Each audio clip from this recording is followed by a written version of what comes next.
What are some things you saw as an admissions counselor that really made students stand out to you? Letters of recommendation, I cannot stress enough. I think that letters of recommendation really can impact students' application process in a really significant way. I know we talked earlier about whether or not you should get a letter from a professor or who you should get it from. The one thing that I would say about letters from professors is that they know what you're like in a classroom setting. So they tend to have the best understanding of what you probably are going to be like in another classroom setting, so the law school classroom setting.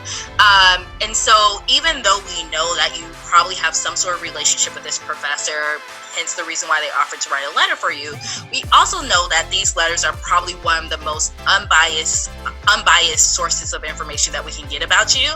And so really maximize your letters of recommendation. I know that we talked a bit about diversity statements, personal statements, but know that letters of recommendations not only can be utilized to help you really shine by, a professor saying really great things about you, but they're also something that can be utilized, to work in additional information about you. So maybe you have a really unique story that, you don't personally feel comfortable talking about, or you don't want to write an additional essay about.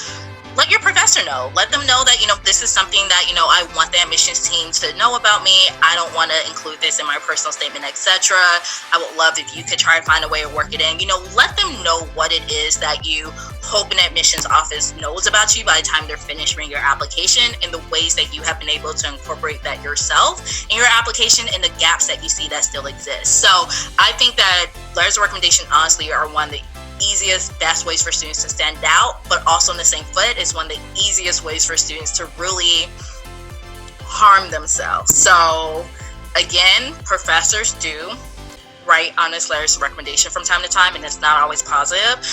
So be mindful about who you get a letter of recommendation from.